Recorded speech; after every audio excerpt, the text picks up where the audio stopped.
एक मुलाकात ऐसी शख्सियतों के साथ जिन्होंने दिया है अपने जीवन को एक नया मुकाम। रूबरू कराएंगे ऐसी कुछ हस्तियों के साथ एक खास शख्सियत के साथ मुलाकात। जयदेव पटेल के साथ नंबर 1 इंडिया न्यूज पर रात। नमस्कार दोस्तों, मैं जयदेव पटेल आपका एक बार फिर स्वागत है खास शख्सियत के साथ मुलाकात प्रोग्राम में। आज हमारे साथ खास मेहमान पूर्व केंद्रीय कृषि मंत्री सोमपाल शास्त्री। सोमपाल शास्त्री जी, आपका बहुत बहुत स्वागत है आज के हमारे प्रोग्राम में। जी धन्यवाद। सोमपाल शास्त्री जी, आपसे मेरा पहला सवाल है कि आज किसान आंदोलन को 119 दिन हो गए और 26 तारीख को 4 महीने पूरे हो जाएंगे, लेकिन कोई समाधान निकलता हुआ दिखाई नहीं दे रहा। इस पर आप क्या कहना चाहेंगे? एक बात तो निश्चित है पटेल साहब के इस मामले में सरकार की संवेदनहीनता लगातार सिद्ध होती जा रही है शुरू के दिन से, और अब तक 4 माह से कोई सकारात्मक चर्चा, किसी तरह का संवाद स्थापित नहीं कर पाए। किसान इतनी बड़ी संख्या में बैठे हैं और एक वास्तविक समस्या है, और उनकी जो शंका और संदेह है वो मेरी निगाह में बहुत वाजिब है। तो सरकार को उनके साथ बात करनी चाहिए, और सरकार वाला जो रुख है, जो एक तरह का पुराने शाहों का हुआ करता था कि हम शासक हैं और जनता शासित है, इस विचार को त्याग कर, इस रुख को त्याग कर, ये जो एटीट्यूड है ये ठीक नहीं है। लोकतंत्र में ये नहीं होता जैसे पहले कहा जाता था कि प्रजा जो है राजा की संतान होती है। यहाँ तो उल्टी बात है, राजा जो है प्रजा की संतान होता है, शासक जो है वो प्रजा के मत से चुना जाता है, उनकी मत पेटिका से उसका जन्म होता है। तो इस प्रकार का उनके प्रति रुख रखना सरकार का अच्छा नहीं है। मुख्य कारण तो ये है, वैसे उसके बहुत कारण है, इसलिए समाधान निकलता नजर नहीं आता है। सोमपाल शास्त्री जी, स्पेन में अगर लागत से नीचे किसानों को दाम मिले तो जुर्माना 9 करोड़ तक, नहीं तो जुर्माना 90 लाख तो लगेगा ही लगेगा। स्पेन, फ्रांस, जर्मनी, समझ में आ रहा है बहुराष्ट्रीय कंपनियां कम दाम में किसानों से माल खरीदती हैं और बाद में उन्हें सब्सिडी भी देती है। अमेरिका में ये सब्सिडी 42 लाख रुपए की मिलती है, कनाडा में 11,44,000 की, जापान में 7 लाख की सब्सिडी है। हमारे यहाँ सब्सिडी के नाम पर किसान को 15,647 रुपए। तो हमारे यहाँ पर एमएसपी या लागत सुनिश्चित क्यों नहीं की जा रही है? दिक्कत कहाँ आ रही है? आपने बहुत महत्वपूर्ण मुद्दा उठाया है, क्योंकि मैं नीति निर्धारण के, खास तौर से कृषि से संबंधित विषयों के नीति निर्धारण के अपने खेत से लेकर और प्रशासन और उच्चतम नीति निर्धारण का स्तर जो केंद्र सरकार का मंत्रिमंडल और योजना आयोग आदि में रहा हूँ, और इनसे मुझे आमना सामना करने का काफी लंबा अवसर और अनुभव प्राप्त हुआ है। जो अर्थशास्त्री मार्केट फोर्सेज यानी बाजार की ताकतों से मूल्य निर्धारण के सिद्धांत की वकालत करते हैं, जो आधुनिक अर्थशास्त्र के जन्मदाता एडम स्मिथ का तर्क था कि बाजार में शक्तियां ऐसी रहती हैं कि वो स्वतः सबके दाम निर्धारित करती हैं, उन दामों के आधार पर ही उत्पादन का स्वरूप समाज में बनता है। उस सिद्धांत के पीछे एक मूल अवधारणा रहती है जयदेव जी, कि सब जितने भी लोग आपस में विनिमय करेंगे अर्थव्यवस्था में, एक दूसरे से, व्यवसाय से व्यवसाय में, व्यक्ति से व्यक्ति में, कंपनी से कंपनी में, समुदाय से समुदाय में, तो उनका जो स्तर है वो सामान्य रूप से एक जैसा होना चाहिए। जबकि वास्तविकता जीवन की ये है कि बाजार की शक्तियों में बड़ी मछलियों में और छोटी मछलियों में, बल्कि मगरमच्छों में और मछलियों में बहुत फर्क रहता है। और जो बड़े आकार की कंपनियां या बड़े आकार के पूंजीपति या बाजार के जो प्लेयर्स होते हैं, उनमें दाम डिक्टेट करने की क्षमता रहती है, और जो छोटा व्यक्ति है जो उसके साथ विनिमय में प्रवेश करता है, उसका शोषण होता है। इस बात का संज्ञान लेते हुए अमेरिका में 1932 में फ्रैंकलिन रूजवेल्ट के समय में ये प्राइस सपोर्ट पॉलिसी तय हुई थी, न्यू डील पॉलिसी के एक अध्याय के तहत। तब से वहाँ ये चल रहा है। आपने सही फरमाया कि 45 लाख रुपया प्रति किसान वहाँ सब्सिडी मिलती है। दूसरा मॉडल जो है वो यूरोपीय आर्थिक समुदाय का है। मैंने स्विट्जरलैंड का व्यक्तिगत जाकर देखा 2017 में उनके फेडरल ऑफिस में, वहाँ लगभग 3,000 यूरो यानी हमारे हिसाब से 2.5 लाख रुपया प्रति हेक्टेयर किसान के खाते में ट्रांसफर करती है सरकार प्रतिवर्ष, और पशुपालन से लेकर सब्जी सबको देती है। इसी तरह से जापान में है। हमारे यहाँ तो उसके मुकाबले में अगर 1/10 भी सब्सिडी मिल जाए तो किसान निहाल हो जाए। इस वास्तविकता को देखते हुए किसान के लिए न्यूनतम समर्थन मूल्य की सुनिश्चितता, उसकी गारंटी बहुत आवश्यक है और सरकार को इसके ऊपर ध्यान देना चाहिए। उसके बगैर खेती चल नहीं सकती।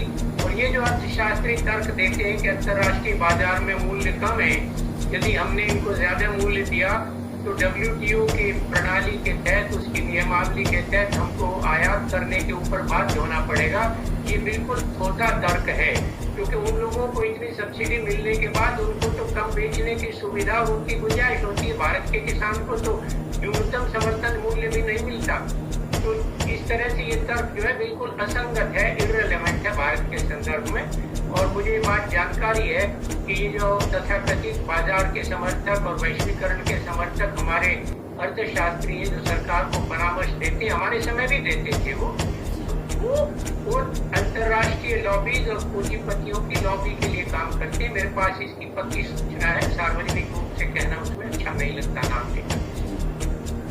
सोमपाल शास्त्री जी, MSP में पेश कहाँ है? MSP को कानूनी दायरे में क्यों नहीं लाया जा सकता? नहीं, क्यों नहीं लाया जा सकता? बाकायदा लाया जा सकता है, क्योंकि एक तो मैंने ये कहा किसान का जो व्यवसाय है खेती, इसकी एक विशिष्टता है कि इसमें आय का सतत प्रवाह नहीं होता, इनकम का कंटिन्यूअस स्ट्रीम नहीं होता। खेत तैयार करने से और काटने तक, और बाई जोताई और गोड़ाई और खरपतवार का नियंत्रण, बीमारियों को रोकना, कीटनाशकों का प्रयोग, खाद डालना, सिंचाई, तो उसके खर्चे तो सब प्रकार के चलते रहते हैं और परिवार के खर्चे भी सब प्रकार के चलते रहते हैं। और जब फसल आती है 6 महीने के बाद और गन्ने जैसी फसल 1 वर्ष के बाद, तो उसकी वो सारी जो खर्चे हैं उसका इतना अंबार हो जाता है कि उसकी प्रतीक्षा करने की सहन शक्ति समाप्त हो जाती है। उस अवस्था में उसको मजबूरी में आकर बेचना पड़ता है, जिसको अर्थशास्त्र की भाषा में डिस्ट्रेस सेल कहा जाता है, विवशता की बिक्री। और इस कारण उसका शोषण होता है और बाद में उन्हीं चीजों को दाम बढ़ाकर उपभोक्ता का शोषण किया जाता है। इसलिए न्यूनतम समर्थन मूल्य प्रणाली किया जाना, तो सुनिश्चित किया जाना और वैधानिक गारंटी दिया जाना बहुत आवश्यक है। वो एक दूसरी दृष्टि से भी आवश्यक है पटेल साहब, कि भारत की अर्थव्यवस्था में खेती से जो इतर व्यवसाय हैं, जिसमें औद्योगिक विनिर्माण उत्पाद भी है, मैन्युफैक्चर्ड आइटम्स, उनकी 46% मांग ग्रामीण क्षेत्रों से आती है। और मांग का अर्थ है कि ग्रामीण क्षेत्रों के निवासियों के पास यदि पर्याप्त मात्रा में उनकी क्रय शक्ति नहीं होगी, परचेजिंग पावर नहीं होगी, तो आपके उद्योग और सेवा के घटक भी तरक्की नहीं कर सकते, प्रोग्रेस नहीं कर सकते, प्रगति नहीं कर सकते। इसलिए उसके लिए भी आवश्यक है। और ये क्यों नहीं हो सकता, ये जो सवाल आपने किया, इसके विषय में तर्क ये दिया जाता है कि सरकार ने कहीं से आंकड़ा निकाला कि 17 लाख करोड़ रुपया लगेगा, परंतु मैं ये पूछना चाहता हूँ कि वो कोई कबाड़ नहीं खरीद रहे हैं, उसको समुद्र में नहीं फेंकेंगे। वो एक एसेंशियल कमोडिटी, आवश्यक चीज है, जिसका उपभोग लगातार हमारी अर्थव्यवस्था और समाज में होता रहता है। जिनको दाल मिल चलानी है, तेल की मिल चलानी है, खली की मिल चलानी है, मैदे की, सूजी की, दलिया की, फूड प्रोसेसिंग की और आइटम्स, वो इसको खरीदेंगे। तो सरकार खरीदने के समय कह सकती है मंडी स्तर से जिसको खरीदना है न्यूनतम समर्थन मूल्य या उससे ऊपर आकर खरीद लें। और अगर सरकारी गोदाम में जाने के बाद खरीदेंगे तो प्रति माह के हिसाब से उसकी इशू प्राइस तय करते हैं, वो लोग उससे खरीदते रहेंगे, सरकार का पैसा वापस आता रहेगा। हाल तो कुछ घाटा होगा नहीं, हुआ भी तो 1,50,000 करोड़ का होगा, जो हमारे आकार को देखते हुए बहुत ही नगण्य सी राशि है। तो ये सब बहाना किया जाता है, उनको ठीक से समझाया नहीं जाता। और जो नीति निर्धारक हमारे राजनीतिक व्यक्ति हैं, उन्हें इस विषय की, माफ कीजिए, उस तरह की जानकारी नहीं है। और जानकारी से भी ज्यादा महत्वपूर्ण और दुखद बात है कि उनकी रुचि नहीं है इन विषयों में, संवेदनशीलता नहीं है, अन्यथा ये हो सकता है। सोमपाल शास्त्री जी, आपसे हमारा आखिरी सवाल है कि शांता कुमार कमेटी रिपोर्ट की बात करें तो क्या शांता कुमार कमेटी रिपोर्ट ने साफ शब्दों में यह सलाह नहीं दी थी कि जो लाभार्थी हैं इनकी संख्या कम करके 40% ले आइए, और जो 67% करीब थी, और इससे 30 से 40 हजार करोड़ रुपए की जो सब्सिडी के रूप में जो खाद्य विभाग को जो बेनिफिट हो रहा था उसको भी कहीं न कहीं अगर कम कर लिया जाए।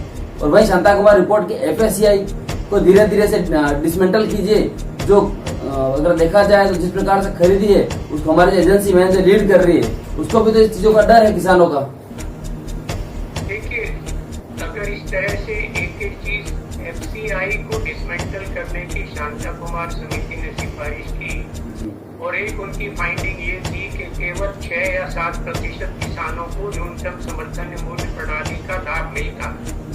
ये दोनों जो उनकी टिप्पणियां हैं वो सरकार की अकर्मण्यता, उनकी अक्षमता, अकुशलता, जिसको अंग्रेजी में इनएफिशिएंसी और करप्शन कहते हैं, इस तरह से तो सारी सरकार में अधिकांश जो भाग हैं, सरकार के जितने विभाग हैं, आप बिजली में जाइए, नगर निगम में चले जाइए, उसके रेवेन्यू के प्रशासन में चले जाइए, सब जगह भ्रष्टाचार है। तो सबको क्या बंद कर देंगे?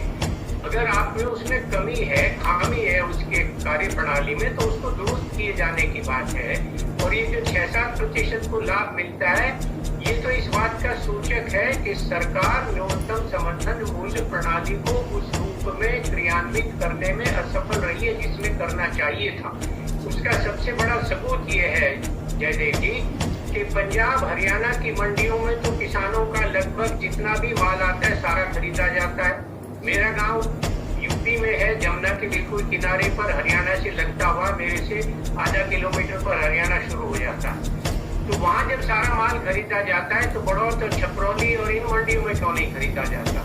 तो सरकार की अकर्मण्यता अगर हुई तो ये तो ऐसा हो जाएगा जो अंग्रेजी में कहा जाता है कि don't throw the baby out with the dirty water. तो जो पानी टब में गंदा हो जाता है, बच्चे को उसके साथ बाहर फेंक दिया जाए, ये तो कहीं का तर्क है नहीं। तो उसको दुरुस्त करने की बात है। और एक बात मैं और कहना चाहता हूँ जो आपने सवाल नहीं किया, कि ये जो न्यूनतम समर्थन मूल्य है ये घोषित तो किए जाते हैं 23 वस्तुओं के लिए, परंतु उपलब्ध होते हैं केवल 4 वस्तुओं के लिए। एक तो धान के लिए, एक गेहूं के लिए, कपास के लिए और गन्ने के लिए। और वो भी कुछ राज्यों में, जैसे मैंने अभी कहा पंजाब हरियाणा में गेहूं धान पूरा खरीदा जाता है, बाकी राज्यों में नहीं। मध्य प्रदेश, छत्तीसगढ़ जैसे राज्यों का अनुभव बताता है कि यदि उन्होंने इसकी खरीद बेहतर की है तो किसानों को भी लाभ हुआ है, स्थिति वहाँ सुधरी है, पैदावार भी सुधरी है, किसानों की आय में भी फर्क पड़ा है। और उसी का एक क्लासिकल एग्जाम्पल उसके विपरीत है बिहार का। वहाँ इन्होंने मंडी समाप्त कर दी तो किसान की जैसी अवस्था थी, जो उसको एक थोड़ी बहुत गारंटी थी न्यूनतम समर्थन मूल्य मिलने की, वह भी नहीं मिला। तो अगर मंडी खत्म करने से और व्यापार को खोलने से लाभ होता तो आज बिहार जो है उसकी तो आय बढ़नी चाहिए, तो उसकी तो उल्टा बढ़ी है।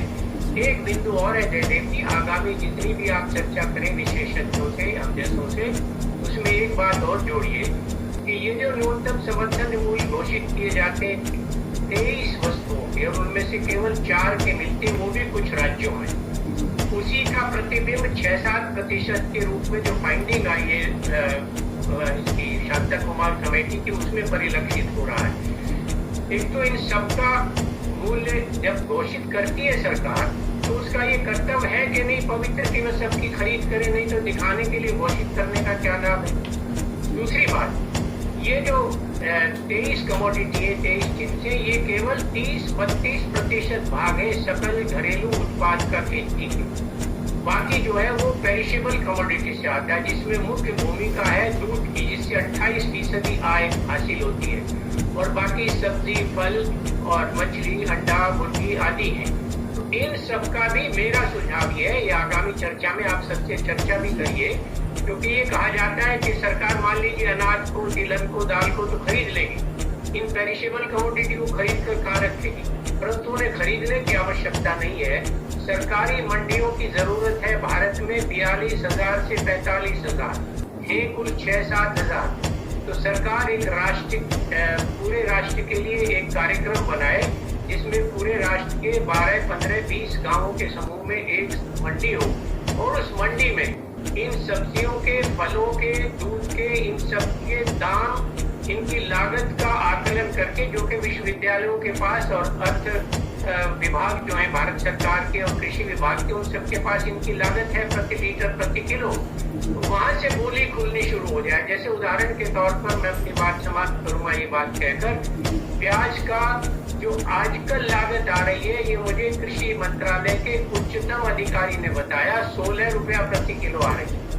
तो अगर किसान को उसका 6, 7, 8, 10 मिलेगा तो उसको घाटा होगा ना जयदेव जी। तो उसमें करना ये चाहिए कि उनमें लिख कर लगा दिया जाए हर एक सीजन में कि इस सीजन में प्याज का, लहसुन का, बैंगन का, भिंडी का, मिर्च का, ऐसे व्यवहारिक चीजें हम इसको चाहते तो कर सकते हैं। मैं तो कुल 13 महीने रहा हूँ सरकार में, उसमें बहुत अगले साल हमारी योजना थी कि इसको हम वैधानिक अधिकार बना दें ताकि सरकार की जिम्मेदारी हो। और ये भी मैं बता दूं कि सरकार की नीयत निश्चित रूप से न्यूनतम समर्थन मूल्य पर खरीद करके किसान का को सहायता करने का जो जिम्मेदारी है उससे पीछा छुड़ाना चाहती है। ये मैं आपको फर्स्ट हैंड इंफॉर्मेशन के आधार पर कह रहा हूँ। इसलिए किसानों का जो आंदोलन है वो वाजिब है, उसका संज्ञान लिया जाना चाहिए, उनसे संवाद स्थापित किया जाना चाहिए। और ये जो मैंने चीजें कही है ये सब व्यावहारिक हैं, सरकार चाहे तो इनको करे, उससे सरकार को भी लाभ होगा, जनता को भी लाभ होगा, पूरी अर्थव्यवस्था को भी लाभ होगा। और पर सरकार की नीयत तो तब है ना, वो नीयत कहीं दिखाई नहीं देती। ये जो शासित और शासक का जो रुख इन्होंने अपना लिया, ये कोई अच्छा लक्षण नहीं है भारतीय लोकतंत्र के लिए। सोमपाल शास्त्री जी, हम समझे, उसके लिए आपका बहुत बहुत धन्यवाद।